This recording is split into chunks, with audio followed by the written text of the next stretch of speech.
Yang ditanya itu apa? Kullukum ra'in. Assalamualaikum warahmatullahi wabarakatuh.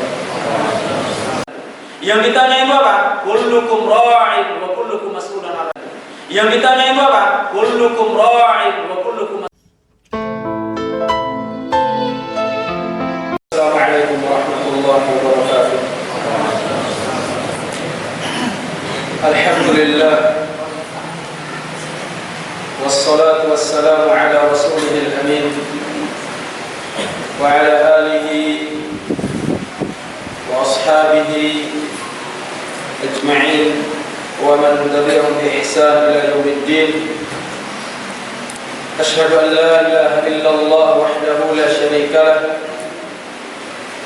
wa asyhadu anna Muhammadan 'abduhu wa rasuluh. Amma ba'd. Ikhwatal iman rahimani wa rahimakumullah. Alhamdulillah, pada kesempatan malam hari ini tanggal 4 Jumada Tsaniyah masuk tanggal 5 atas izin Allah Subhanahu wa taala kita kembali dikumpulkan di dalam taman dari taman-taman surga insyaallah. Semoga Allah Subhanahu wa taala meluruskan niat kita dalam rangka menuntut ilmu syar'i. Kita niatkan untuk menghilangkan kejahilan yang ada pada diri kita, untuk menghilangkan kejahilan yang ada pada saudara-saudara kita dengan cara mendakwahkannya, untuk menjaga agar ilmu ini tetap tegak dan kita bisa mengamalkannya, dan dengannya kita akan bisa selamat dunia dan akhirat kita. Dan inilah tujuan kita mencari ilmu agama. Tujuannya untuk menghilangkan kejahilan yang ada pada diri kita, mengangkat agar kita beramal sesuai yang petunjuk. Kita niatkan untuk menghilangkan kejahilan yang ada pada saudara-saudara kita. Setelah kita mempelajari ilmu, kita dakwahkan. Kita niatkan dalam rangka mempelajari ilmu ini untuk menjaga agar ilmu ini tetap tegak dan tidak hilang, sehingga bisa kita teruskan pada generasi-generasi selanjutnya. Dan kita niatkan dalam rangka menuntut ilmu ini untuk mengamalkan ilmu itu sendiri, bukan untuk dipendam apalagi disembunyikan. Ilmu ini amanah yang wajib kita dakwahkan, wajib kita sampaikan. Ikhwatal iman rahimani wa rahimakumullah. Pembahasan kita terkait dengan kitab Syarh Sunnah Imam Al-Barbahari rahimahullah ta'ala sampai pada faqrah yang 129,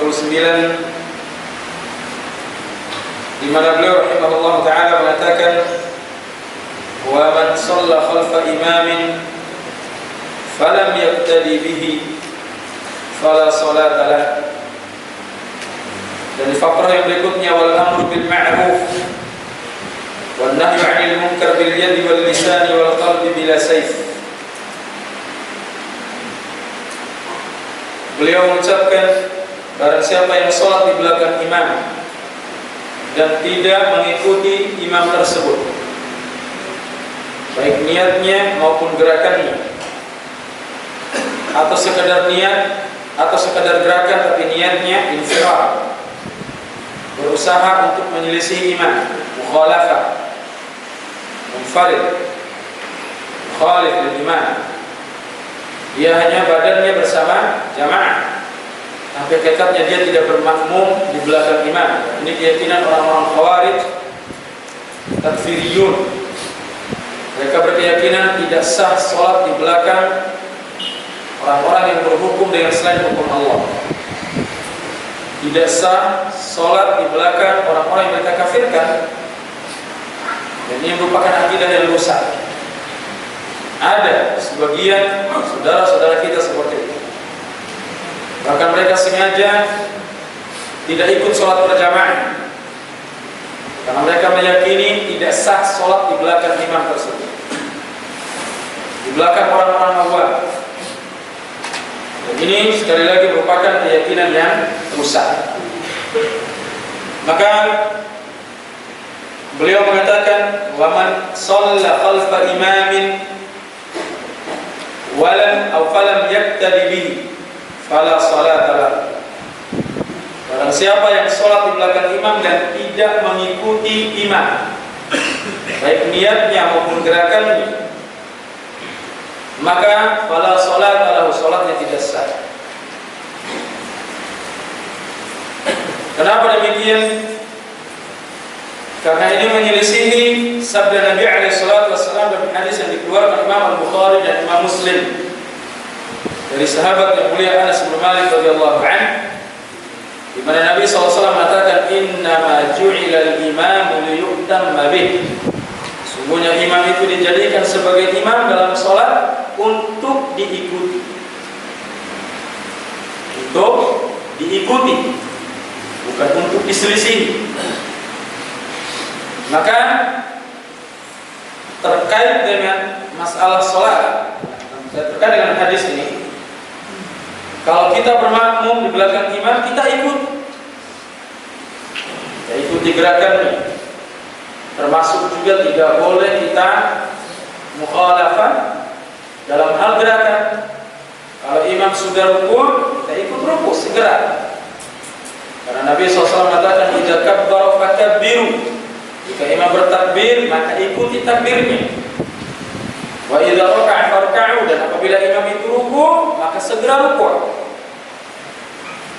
Apabila imam itu sujud, segera sujud.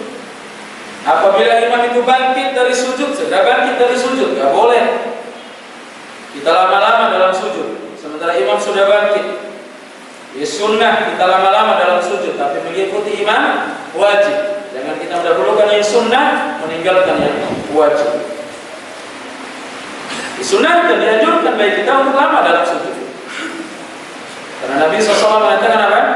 Posisi yang paling dekat antara hamba dengan Allah, dengan Rabb-Nya, adalah dalam kondisi dia sujud. Maka Nabi SAW memerintahkan untuk memperbanyak doa. Tapi itu ketika kita sholat sendiri atau sholat bersama imam yang lama sujudnya. Terkadang ada di antara kita, imamnya sudah bangkit dari sujud, kita masih sujud. Ini nggak boleh. Innama ju'ila al-imamu liyu'tamma bihi. Kalau ternyata biasanya kita baca doa sujud 3 kali, 4 kali, kondisi imamnya cukup kita baca sekali, ya cukup, kita ikut imam. Karena wajib. Sementara berlama-lama dalam sujud ini hukumnya apa? Sunnah. Jangan kita semangat dalam perkara sunnah, meninggalkan yang wajib. Tidak boleh. Wajib kita ikuti imam. Jika dia bertakbir, takbir. Bukan bersamaan juga, atau bukan mendahului. Apalagi mendahului, jelas ini kata Nabi SAW, barang siapa tidakkah mereka takut orang-orang yang mendahului imam itu nanti di hari kiamat akan dirubah wajahnya menjadi wajah keledai, kepalanya menjadi kepala keledai. Tidak boleh mendahului. Bagaimanapun kita bala imam itu, tetap kita nunggu imam itu salam baru selesai. Mau kemana? Karena sholat ini punya ada tata tertibnya, ada aturannya. Tidak boleh kita mendahului imam. Sebagaimana juga tidak boleh kita menyelisih imam sampai berlama-lama imam sudah melakukan gerakan berpindah dari satu gerakan ke gerakan yang lain, kita masih pada gerakan yang sama. Tidak boleh. Tapi segera begitu imam takbir, ikuti. Imam ruku, kita ikuti ruku. Jangan juga bersamaan. Imam baru Allah, kita langsung gerak, gak boleh. Tunggu sampai selesai imam itu sempurna bertakbir. Imam mengatakan Allahu Akbar, baru kita ikut. Karena Nabi SAW mengatakan idza kabbara fakabbiru. Apabila imam itu sudah sempurna bertakbir, maka bertakbir. Sempurna, bukan pada saat. Ini di antara kekeliruan juga. Pada saat imam bertakbir langsung bertakbir. Pada saat imam turun rukuk kita turun rukuk. Enggak, sempurna dulu. Baru kita ikut, baru kita sujud, baru kita disujud. Begitu seterusnya gerakan kita. Demikian juga ketika kita salam, tunggu sampai imam itu sempurna salamnya. Baru kita ikut salam. Imam sempurna salam ke kiri, kita ikut salam. Dan begitu imam baru salam, kita ikut. Tidak benar. Sampai imam itu sempurna salam, baru kita ikut salam. Ya. Ada pembahasan beliau di sini lebih kepada perkara orang-orang yang menganggap tidak sah sholat di belakang imam, yang mereka anggap kafir. Dan ini berawal dari akidahnya orang-orang Khawarij. Karena apa? Mereka meyakini ahlul dhalal, pelaku kesesatan, takfiriyun, orang-orang yang suka mengkafirkan. Mereka mengatakan tidak sah sholat bersama kaum muslimin yang mereka anggap kafir, bukan bersama kelompok mereka. Akhirnya mereka sholat sendiri. Kadang datangnya sengaja diakhirkan supaya tidak ikut berjamaah bersama kaum muslimin. Maka ini merupakan bid'ah yang diada-adakan. Wajib kita sholat bersama kaum muslimin dan kita berbaik sangka kepada mereka. Selama mereka sholat, mereka bertauhid. Adapun penyelisihan yang terjadi dari perkara-perkara yang ada, entah itu terkait dengan masalah hukum dan yang lainnya, maka itu urusan mereka. Tidak serta merta kita kafirkan tanpa tegaknya hujjah, tanpa mereka paham, tanpa kita jelaskan. Kita harus menjelaskan dulu. Ini nggak dijelaskan, ini nggak ditegakkan hujjah, umumnya kafir, pelaku dosa besar, kafir, kharij anil millah. Maka ini merupakan akidah yang rusak, akidah yang menyimpang, yang membuat pelakunya sesat, menyimpang dari jalan Allah Subhanahu wa Ta'ala. Ini merupakan sumber akidah yang rusak. Ini beliau ucapkan di zaman beliau. Nah, otomatis penyimpangan ini masih berlanjut, bahkan lebih parah. Ini wajib bagi kita untuk ihsanul dhon, terutama pada imam-imam masjid. Selama dia tidak melakukan perkara-perkara yang mengeluarkan dia dari Islam, kita ikut bermakmum. Selama sholatnya sendiri sah, wajib atau sah kita bermakmum di belakangnya. Selama sholat orang itu sendiri sah hukumnya, maka sah kita bermakmum di belakangnya. Kalau sholatnya sendiri tidak sah, seperti orang kafir, dia nggak sah sholatnya. Atau orang melakukan perkara-perkara bid'ah yang sampai pada tingkat kekufuran, maka secara hukum sholatnya tidak sah, maka tidak sah kita bermakmum di belakangnya. Demikian juga orang yang kalau imamnya batal wudunya, tidak sah kita bermakmum di belakang imam tersebut. Jangan ada yang mengatakan sebagaimana pendapat, ya ini pendapatnya dia bukan pendapatnya para ulama. Sholatnya imam yang batal, makmumnya sah. Ya, imam batal sholatnya tengah-tengah sholat, dilanjutkan sholatnya.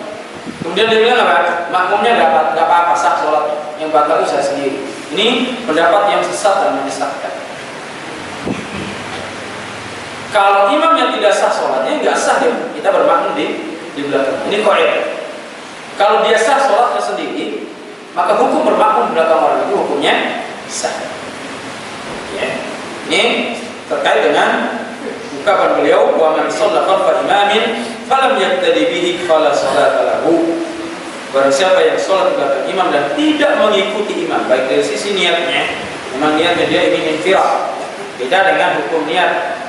Sholat yang berbeda, ya, waktunya. Misalnya ada imam sholat asar, kita mau sholat duhur, kita masuk sholat duhur, ini beda cerita. Ini nggak jadi masalah. Tapi memang ada orang yang niatnya sholat sendiri, bukan bermakmum. Ini yang dipermasalahkan. Dan ini yang dianggap tidak sah sholat berjamaah saat itu. Nah, wal amru bil ma'ruf wan nahyi 'anil munkar bil yadi wal lisan wal qalbi bila sayf.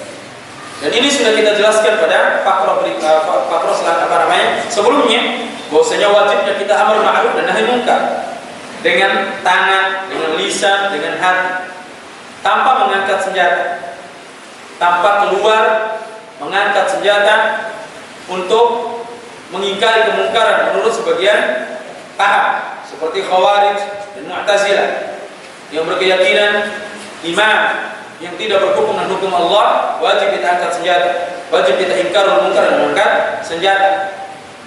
Dan ini merupakan keyakinan yang rusak. Sebagaimana mereka mengatakan bahwasanya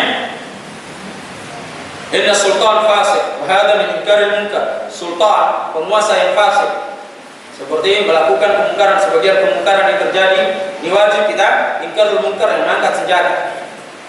Maka ini jelas keyakinan yang sangat keliru. Justru ini kata para ulama, wa hadza huwal munkar nafsu. Justru ini kemungkaran, mengingkari kemungkaran dan kemungkaran. Ini munkar. Keluar mengangkat senjata, memerangi penguasa, ini kemungkaran.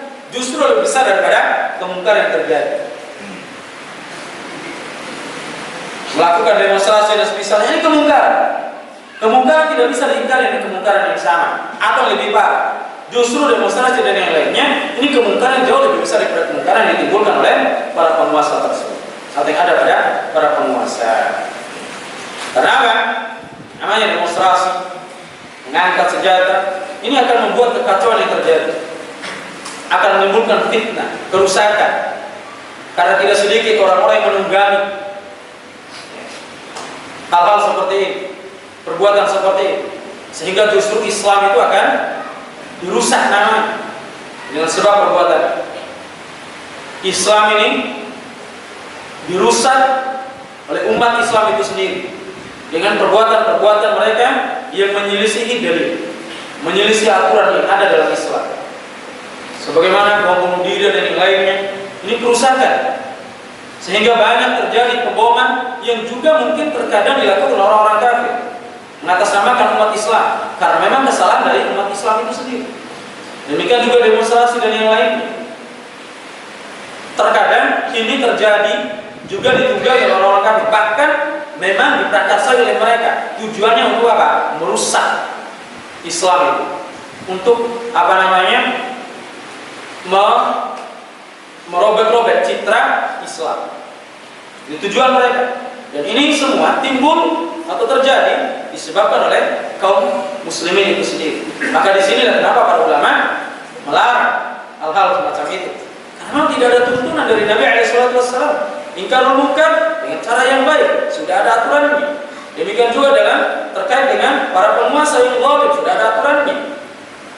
Untuk menasihati mereka, untuk mengarahkan mereka, memberikan taujih, irsyad kepada mereka, bukan dengan cara mengumbar aib mereka, membicarakan aib mereka dan seterusnya. Ini tidak dibenarkan. Apalagi ini penguasa kita sudah sah, sudah jadi penguasa. Oh, ada yang jelek-jelekkan, doakan penguasa. Ini apalagi dengan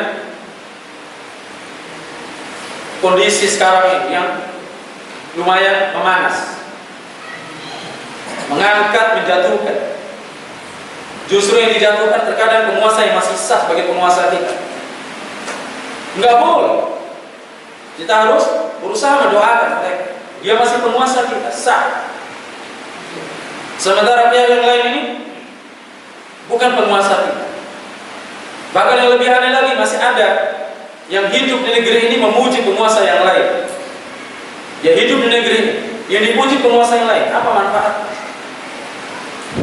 Dijelek-jelekan penguasa yang ada, penguasa negara lain dipuji-puji. Yang ini merupakan perbuatan yang tercela.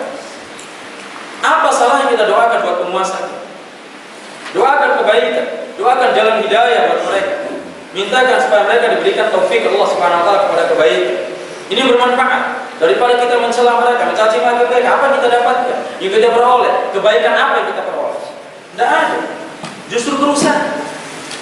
Coba seandainya kaum muslim ini berdoa, tidak tahu di antara kita siapa doa yang dikabulkan Allah Subhanahu wa taala. Bisa jadi kan sebab doa itu dikabulkan, kemudian diperbaiki pemimpin kita. Itu lebih selamat bagi kita, lebih baik bagi kita daripada kita memuja kebencian. Ya. Kemudian celah, cemooh, caci maki yang mungkin kita tidak akan bisa meminta maaf kepada mereka. Dan mungkin kita jatuh pada kehormatan mereka yang tidak ada kesalahan, namun kita buat-buat kesalahan. Terus diincar, tetap buat auratul muslimin, berusaha untuk mencari-cari kesalahan kaum muslimin. Ini haram hukum. Nabi SAW melarang untuk mencari-cari kesalahan saudara kita, apalagi mencari-cari kesalahan seorang penguasa yang mengurus urusan kita. Maka ini jelas kemungkaran di atas kemungkaran. Iyadzal billah. Apalagi dengan media sosial semacam sekarang ini, yang setiap orang berhak untuk berbicara, berhak untuk menilai, yang terkadang beritanya nggak valid. Cukup kita jadikan ayatul akhlak. Allah Subhanahu wa taala mengatakan, "In ja'akum fasiqun binaba'in fatabayyanu." Jika datang kepada kalian seorang yang fasik membawa berita, maka hendaknya kalian cross check berita tersebut. Apalagi media sosial ini sudah jelas siapa yang menganggap media sosial ini sikap.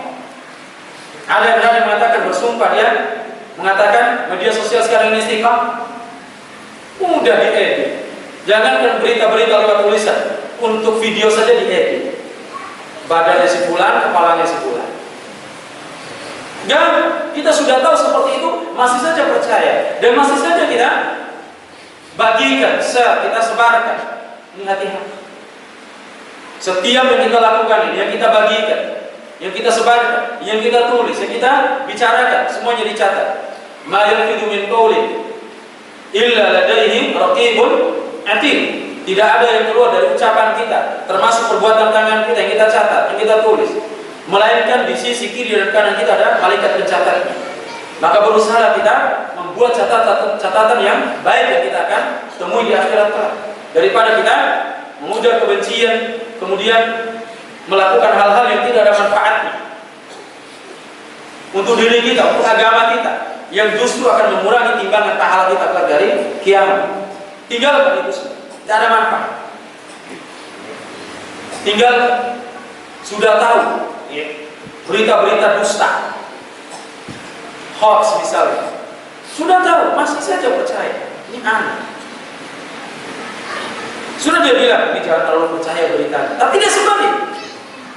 Ya, kita harus cek dulu. Media sosial itu gampang, bikin berita, bikin ini, bikin itu, tapi dia ikut nyebarin. Ini aneh. Ini amalannya menyelisih ucapannya. Kalau memang benar demikian, kita cross check. Kalau ada beritanya, kalau ternyata ini ujaran kebencian atau yang lainnya, tahan, tidak usah disebarkan. Nabi SAW cukup hadis Nabi SAW mengatakan apa? Man satara musliman, barang siapa yang menutup aib saudaranya sama muslim, satarahullahu lahu yaumal qiyamah, maka Allah akan tutup aibnya pada hari kiamat.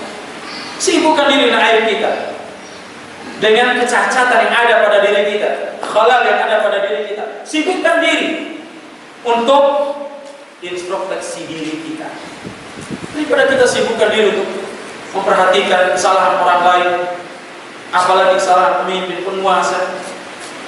Kesalahan diri kita ini belum terurus. Siapa yang menilainya? Nilai diri kita, sibukkan diri.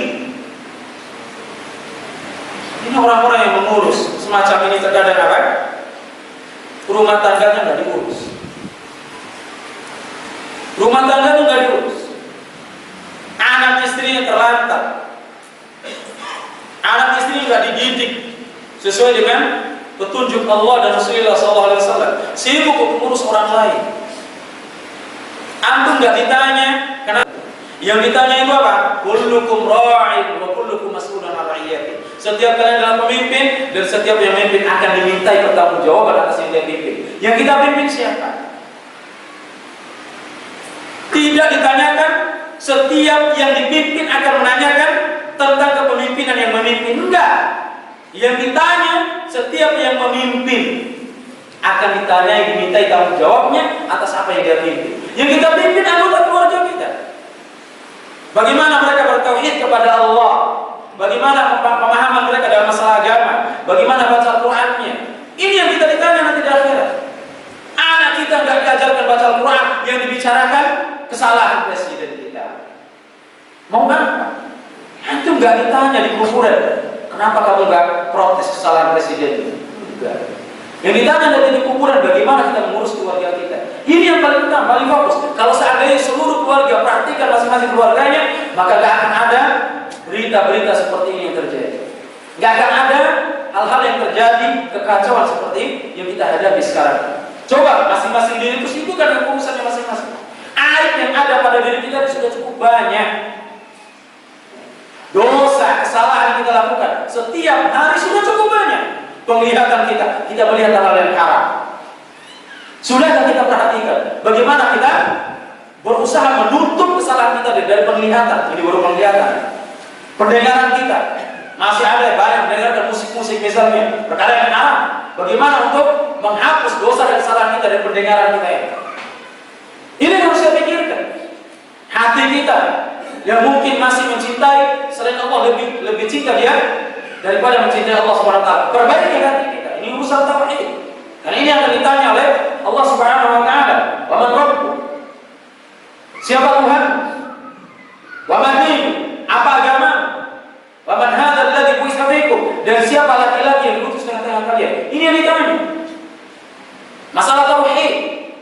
Tauhid rububiyah, uluhiyah, asma wa sifat ini yang ditanya. Bagaimana kita mengenal Allah? Bagaimana kita mengikuti ajaran Allah, mengikuti perintah Allah, meninggalkan larangannya? Ini akan menjawab, membuat kita bisa menjawab pertanyaan Man Rabbuk. Gak ditanya siapa pemimpin, bagaimana pemimpin, gak ditanya tentang itu. Kita ditanya bagaimana kemudian kita kepada Allah, bagaimana kita mengenal agama Islam, bagaimana pengamalan kita Islam, apakah secara kafah menyeluruh, sebagaimana perintah Allah udkhulu fi silmi kafah, masuklah kalian ke dalam Islam secara menyeluruh. Sudahkah kita mengamalkan Islam secara menyeluruh? Sibukkan dengan ibadah kita. Ibadah kita masih banyak kekurangannya. Baca Al-Quran kita belum ada yang beres. Kenapa kita harus sibuk untuk melihat aib orang, aib manusia? Apalagi mencari-cari kesalahannya. Barang siapa yang cari-cari kesalahannya, maka Allah akan sikap auratnya, akan sikap kesalahannya. Kapan saja. Maka siapa saja yang mencari-cari kesalahan saudaranya, Allah akan sikap di dunia dan juga di akhirat. Sibukkan diri dengan aib kita. Banyak kekurangan kita ini, tidak sedikit. Maka sangat jadi orang-orang yang hanya memperhatikan aib manusia, sementara aibnya sendiri dilupakan. Kewajiban-kewajiban yang masih banyak terabaikan. Dia berbicara tentang kesalahan para penguasa, dia sendiri gak sholat. Ini kesalahan Anda fatal. Ini urusan Islam, kafirnya seorang sholat. Enggak sholat, tahunya apa? Nuding penguasa, jelek-jeleknya penguasa. Anda lebih jelek karena enggak sholat. Sejelek-jelek makhluk ini manusia yang enggak sholat. Karena ini yang membedakan antara kekufuran Islam dan kekufuran adalah sholat. Nabi SAW mengatakan al-'ahdu bainana wa bainahum shalah, faman taraka faqad kafar. Yang membedakan antara kita dan orang kafir adalah sholat. Maka barang siapa yang meninggalkan sholat, kafir. Meninggalkan sholat. Kalau alasannya malas, itu sekali dua. Kalau meninggalkan sholat seumur hidup nggak sholat, ini kafir. Sekalipun dia meyakini sholat itu wajib. Bahaya, karena nggak mungkin meyakini sholat itu wajib tapi nggak pernah sholat. Ini aneh. Malas seumur hidup. Ini yang harus perhatikan. Perhatikan anak-anak kita yang nggak sholat. Ini sibuk urus ini, urus itu. Anaknya nggak diperhatikan. Anaknya mau pakai jilbab mau tidak nggak diurus. Antum itu tanggung jawabnya di situ. Kita semua bertanggung jawab pada anak-anak kita, putri-putri kita yang tidak berhijab dan hijab yang syar'i. Akan ditanya tentang anak-anak kita, tentang istri kita akan ditanya. Ini akan minta pertanggungjawaban. Bagaimana kita mendidik istri kita? Apakah sesuai dengan sunnah apa tidak? Apakah sudah sesuai dengan aturan Islam apa tidak? Apakah dia mengamalkan aturan apa tidak? Ini akan ditanya. Maka sibukkan diri. Urusan kita banyak, urusan keluarga kita banyak. Masih banyak saudara-saudara kita, kerabat-kerabat kita yang belum paham tentang agama. Pahamkan mereka. Sibukkan diri dengan mengajarkan mereka bagaimana tata cara sholat yang baik, bagaimana bermuamalah yang baik, bagaimana berinteraksi dengan manusia dengan cara yang baik. Ini yang harus kita perhatikan. Ketimbang kita perhatikan urusan-urusan yang bukan urusan kita. Ini semua berbicara politik. Semua berbicara politik. Dan anehnya sampai orang gila pun ditanya tentang politik. Mana yang lebih gila? Ini aneh. Orang gila ditanya tentang politik. Siapa yang kamu pilih? Orang gila. Ini gila nih yang nanya. Maka politik itu jelek. Syekh Al-Albani rahimahullah taala katakan minas siyasa tarkus siyasa. Keadaan kita sekarang ini, bagian dari politik itu adalah apa? Meninggalkan politik itu sendiri. Karena memang politik, apalagi dengan cara demokrasi ini merupakan cara-cara orang kafir untuk membuat kaum muslim ini berkotak-kotak. Antara saudara dan saudara gak saling nyapa, antara bapak dan anak gak saling nyapa. Karena apa nih? Karena demokrasi. Memang sengaja ini sistem dibuat untuk membuat kaum muslimin itu bercerai-berai. Dan ini terjadi di zaman sebelum diutusnya Nabi SAW. Antara Aus dan Khazraj itu dibuat oleh Yahudi bagaimana bertikai, sehingga sepanjang tahun sebelum Nabi SAW hijrah ke Madinah mereka terus berperang. Yang membuat Aus dan Khazraj ini saudara kandung, keturunannya dibuat berkotak-kotak. Ini cara Yahudi. Karena mereka tidak mungkin akan melawan kaum muslimin dengan muwajahah, langsung berhadapan, gak mungkin, pasti kalah. Maka cara mereka adalah membuat kaum muslimin ini saling memerangi satu dengan yang lain. Ini berhasil. Dan di mana antum lihat sistem ini yang membuat kaum muslimin bersatu? Demi Allah, sistem ini ada nggak? Dengan sistem ini, demokrasi ini membuat umat Islam bersatu? Demi Allah gak ada. Dan gak akan terjadi. Yang terjadi perpecahan, perceraian di antara kaum muslim. Itu yang ada. Bahkan hubungan kekerabatan bisa putus, silaturahim bisa putus dengan sebab ini. Karena tidak ada yang bisa menyatukan kaum muslimin kecuali hablullah, tali agama Allah, Al-Quran, Sunnah, Islam, tauhid. Itu yang akan membuat kita bersatu. Tidak akan bisa bersatu kecuali di atas petunjuk dari Allah, petunjuk dari Rasulullah SAW. Maka, ayolah warahimani warahimakumullah, sekali lagi, bagaimana saya sampaikan tadi, mengingkari kemungkaran, terutama pada penguasa, tidak boleh dengan kemungkaran yang terjadi, sebagaimana yang diyakini oleh orang-orang Mu'tazilah, orang-orang Khawarij, menganggap halal para penguasa yang tidak berhukum dengan hukum yang tidak berhukum dengan hukum Allah, darah mereka halal. Ini akidah Khawarij. Dan akidah yang Mu'tazilah demikian. Karena akidah yang Mu'tazilah di antara usul pokok-pokok akidah Mu'tazilah, yang pertama adalah al-amru bil ma'ruf wan nahyu 'anil munkar. Ini pokok utama mereka, pokok akidah Mu'tazilah. Apa yang maksud dengan al-amru bil ma'ruf wan nahyu 'anil munkar? Maksud mereka adalah al-khuruj ala ulatil umur, keluar mengangkat senjata memerangi para hukam, para pemerintah. Ini prinsip akidah mereka. Yang pertama, harus kita tahu, Mu'tazilah itu ada usul akidah mereka. Prinsip akidah mereka adalah al-amru bil ma'ruf wan nahyu 'anil munkar, yaitu bukan ingkarul munkar sebagaimana kita pahami. Tapi apa? Yang maksud dengan ingkarul munkar di situ adalah amr ma'ruf. Ingkar munkar maksud mereka adalah keluar melawan penguasa, memerangi penguasa. Itu maksud mereka. Kemudian usul yang kedua, prinsip akidah Mu'tazilah yang kedua adalah tauhid. Tauhid, bukan tauhid yang dimaksudkan oleh Ahlus Sunnah. Maksud mereka tauhid di sini adalah nafyul asma'i was sifat. Menafikan, menyangkal tauhid asma' was sifat. Karena apa? Menurut mereka menetapkan asma dan sifat bagi Allah itu syirik. Karena sama dengan menyamakan Allah dengan makhluk.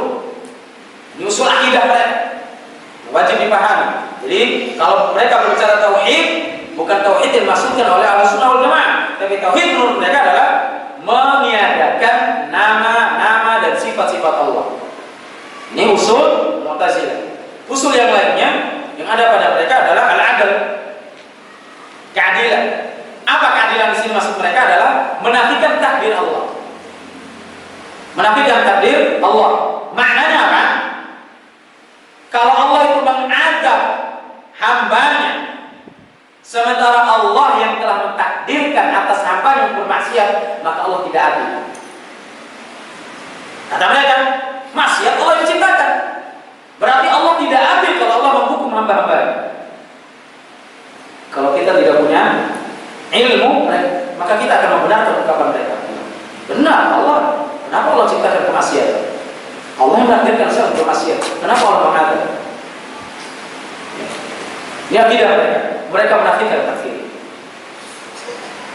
Kalau Allah mengadab orang berbuat maksiat, maka Allah tidak adil. Karena Allah yang menakdirkan seorang itu bermaksiat. Ini usul akidah mereka. Usul yang lainnya bahwasanya mereka mengatakan al-manzilatu bainal manzilatayn. Pelaku dosa besar itu di dunia ini tidak kafir, tidak muslim.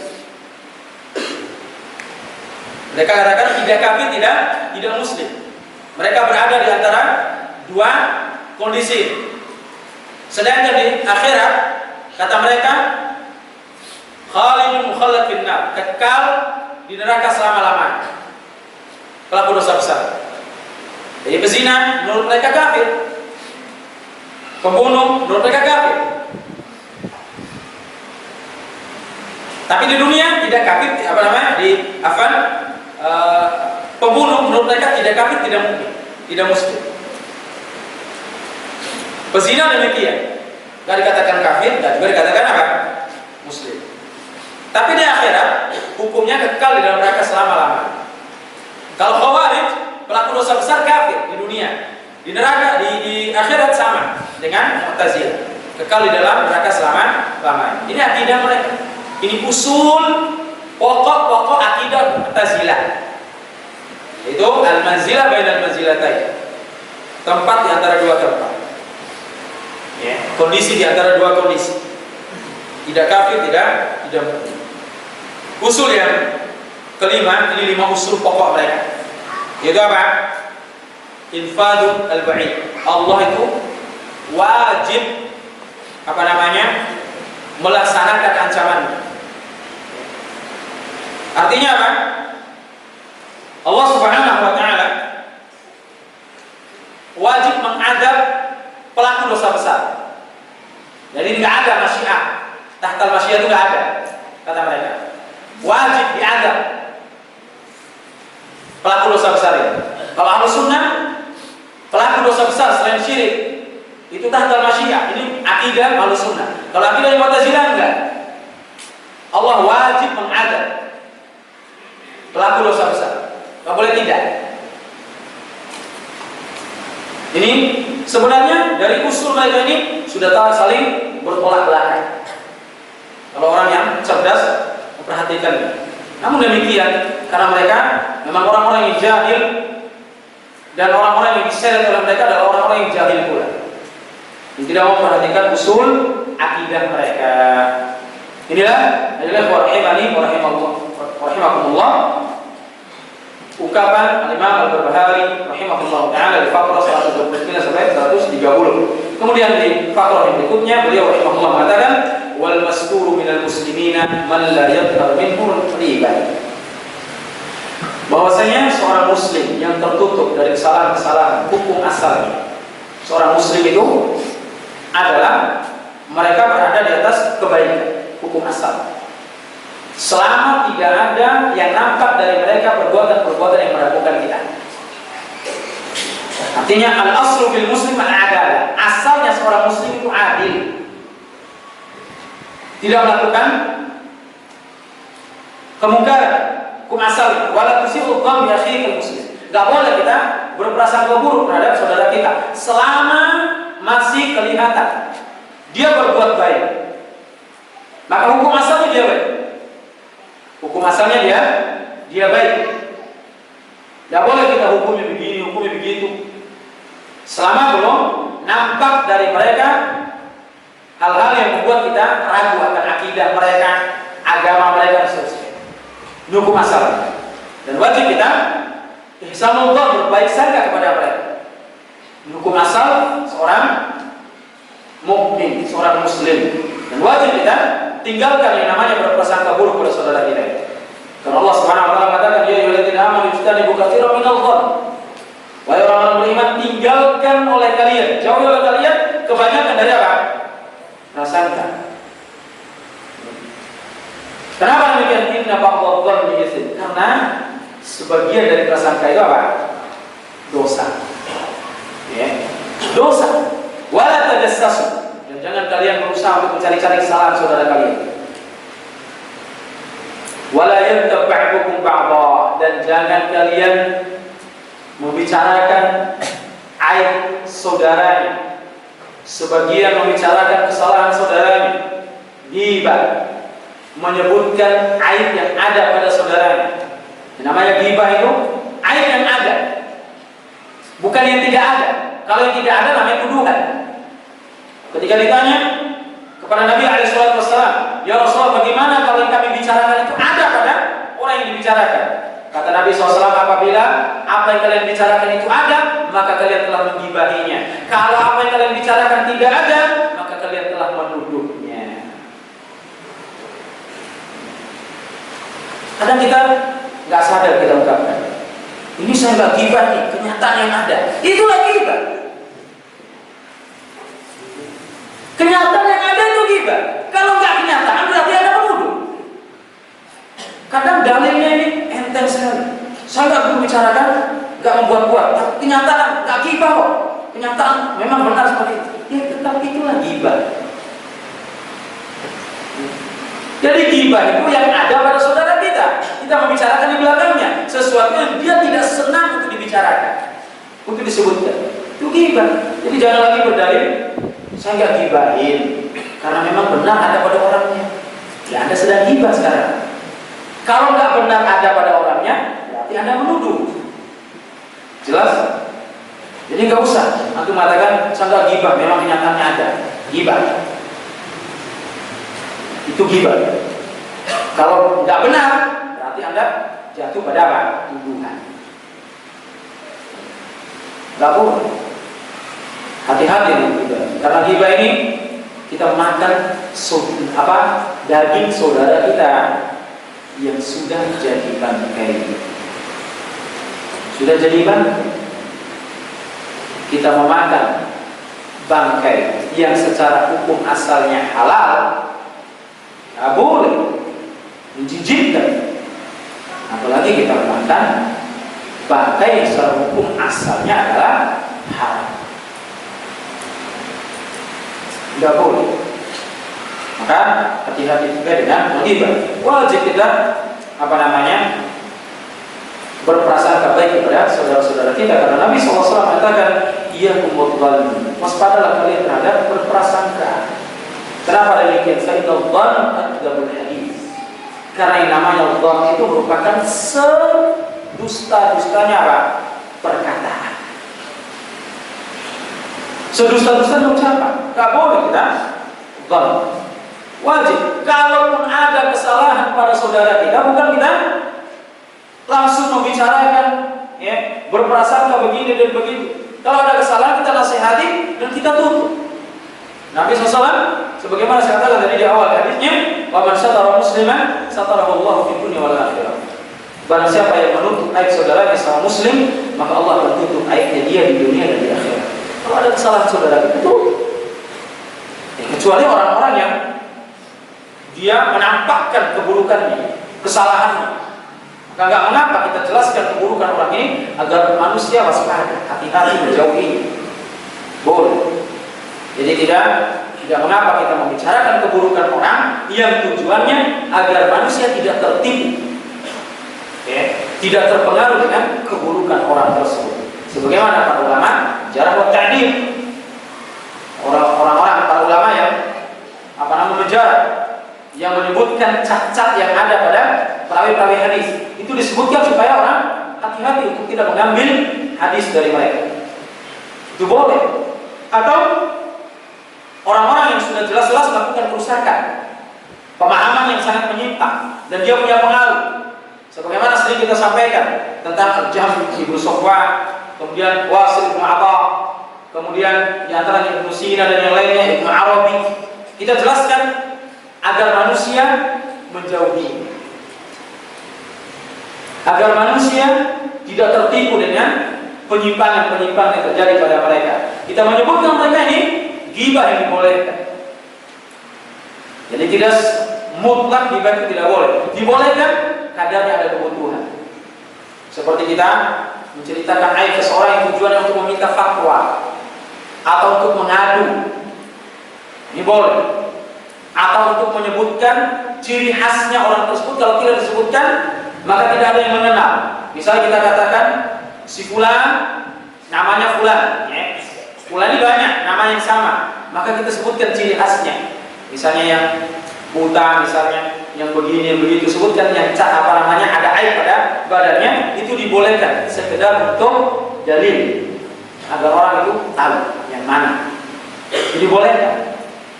Ya. Adapun selain ini nggak boleh kita membicarakan aib dan kesalahan saudara kita sesama muslim. Wallahu ta'ala a'lam. Insyaallah faktor yang 132 kita akan bahas.